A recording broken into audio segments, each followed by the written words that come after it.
Hello, welcome back na naman dito sa aking channel, Marpaqueros TV, no? So mga kabayan, itong mga video natin mga tutorial ay simple lang talaga ito, kabayan. So ngayon, simple pero ito ay legit. Tinuturo ko sa inyo, sinasabi ko sa inyo yung katotohanan.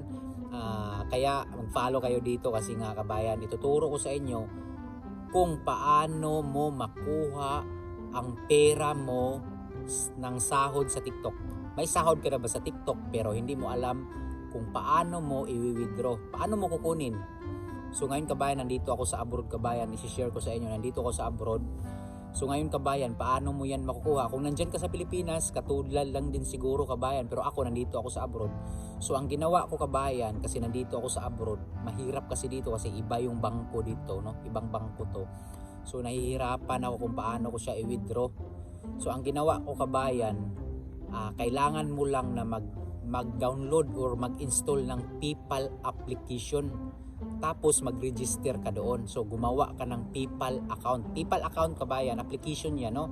I-download mo, i-install mo, yan, i-install mo, mag-register ka. So ang ginawa ko, para sure, kasi nandito ako sa abroad, kabayan, sinabihan ko yung partner ko na nandun sa Pilipinas na mag-install ng PayPal account. PayPal, mag-install ka ng PayPal account, tapos mag-register ka.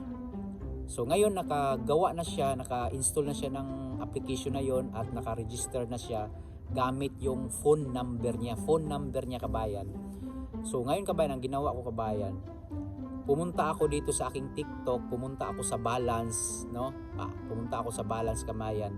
Pagkatapos, kabayan, pagkatapos kong mapunta sa balance ko, sinend ko sa PayPal account sa kanya, kabayan. Kasi pag nandito ka na sa withdraw, kabayan, dito sa TikTok, makikita mo kasi dito na PayPal account, may PayPal dyan.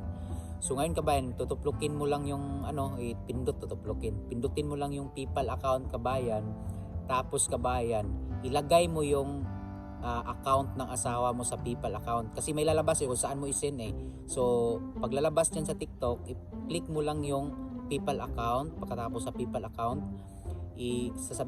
kukunin mo yung account ng asawa mo at ilagay mo dyan sa PayPal account, i-link mo dyan sa TikTok mo.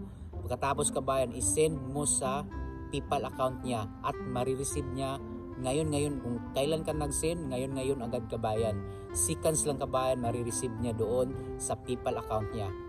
Pagkatapos niyang ma-receive sa PayPal account niya, kabayan, kasi sinend mo na, transfer mo sa PayPal account niya sa application na yon.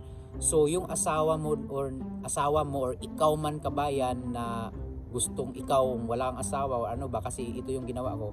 So ang asawa ko, kabayan, meron siyang, dapat yung asawa mo meron ding account ng GCash. So ang ginawa ng asawa ko, kabayan, yung PayPal na application niya at GCash na application na nilink niya, kabayan, no? Nilink niya para matransfer sa PayPal to GCash. So ang ginawa ng asawa ko, ako nagtransfer ako sa PayPal niya, dumating sa PayPal niya, ang PayPal niya transfer niya sa GCash niya.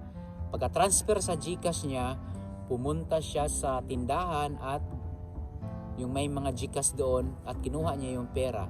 So ganoon lang, kabayan, sana ay meron kayong natutunan na kunti, kabayan. So next time, kung hindi niyo alam, gawan natin ng tutorial. So yun lang, kabayan, maraming salamat, and don't forget to subscribe sa akin channel, kabayan, no? Marpaqueros channel, kasi marami tayong gagawing video dito.